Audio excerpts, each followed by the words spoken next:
district boasted a population of nearly 2,000, with almost 1,000 actually living in the town side of Calico. After the mining ended, Calico really was a ghost town. That's to say, it was mainly abandoned. But it was restored and reconstructed by the Knott family in the 1950s. Back then, they had workers actually living here. These folks served the role of security for the town, a tradition that continues to this day.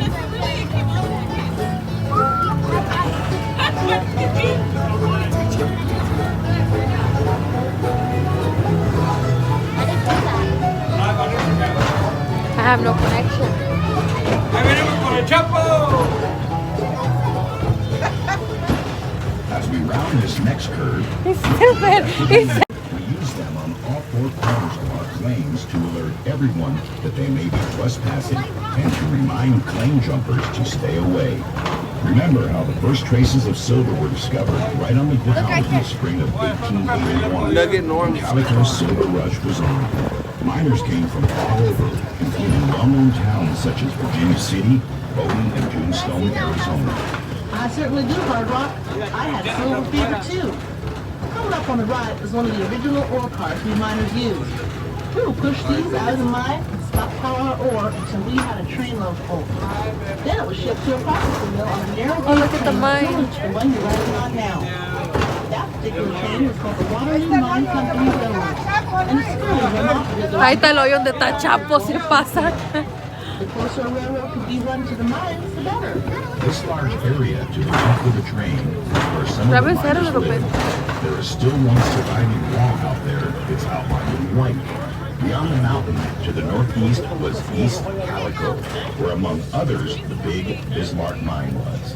There was a little community out there with a store and a saloon. The Stacy brothers carried mail the mile and a half between Bismarck and Calico, even training their dog Horsey to wait for them. I remember that. They strapped the saddlebag right on his back so he could carry the mail and packages. As we pause here, take a look at the top of King Mountain, where your engineer is now pointing. Look at the last letter in Calico and run your eyes down about 300 feet and a little to the right, and you should see a mine entrance in the side of the mountain. Right there. This Up is there. a tunnel for the Yeah. Silver King mine, one of the richest and largest mines in the Calico mining district. It produced about $10 million Be careful, in Papa, be silver careful. in about 11 years. There were It's about right 30 here. miles of tunnels on 14 different levels inside that mountain, belonging to several different mines. However, the only mine that is open daily for guests to safely go into themselves is the Maggie mine. Here, you Just below the record. Silver King, Record while there I appears to be just an ordinary pile of rocks. It's Actually, that is right remnants of the about Silver King here. mine itself.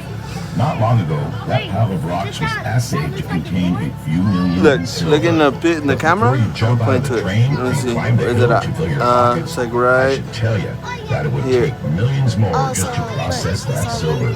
So that would put you in the hole. Go back to playing the lottery. Yeah. Now, as we get moving, look out to the left. It wasn't too far from there that a man got himself shot for trying to jump my mining claim. I had already warned that Mr. Tobler about trespassing on my Goganda mine. He really ignored me and showed up again. This time he got grazed by a few bullets I sent his way from my little pistol. He called the law and had me arrested. Before I could unload my whole gun on him. The jury Yeah, not she found me gangster. guilty, Yeah. but I was just covering my property. Well, Eddie, glad no one What? was seriously hurt, except maybe that Mr. Tobler's bride. Now, if y'all look left, this is an ore crusher called an Arista.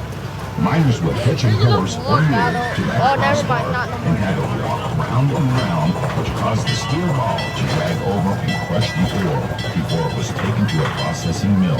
Of course, by the 1880s, this method was kind of old-fashioned, but it was still a respectable way of making sure every bit of silver was scraped up.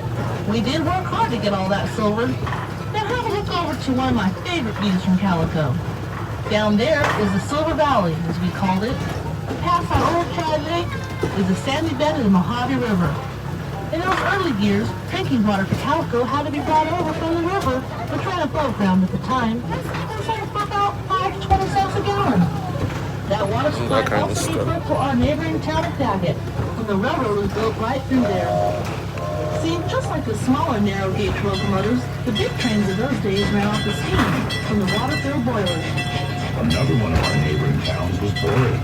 It may no longer be visible, but when the boom ended here, some miners got jobs over there as borax miners for the Pacific Coast Borax Company. The Boyd and Daggett Railroad was being built right up into Mule Canyon, making for a more efficient operation for the company.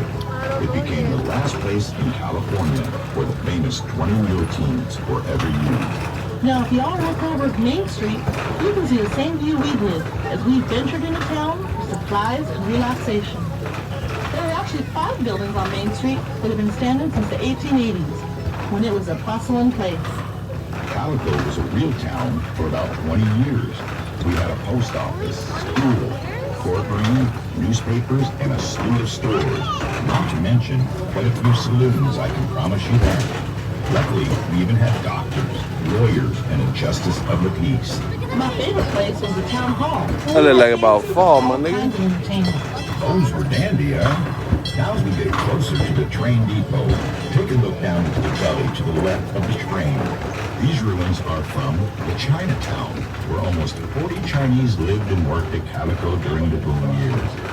Amy did laundry for the miners and operated a couple of restaurants. Well, folks, we hope you had fun and maybe even learned a few things on our tour today. How do you end it? Until the train comes to a complete stop. How do you end it? Be sure to grab all of your gear, like purses, hats, gloves, and those little miners too. Please come back.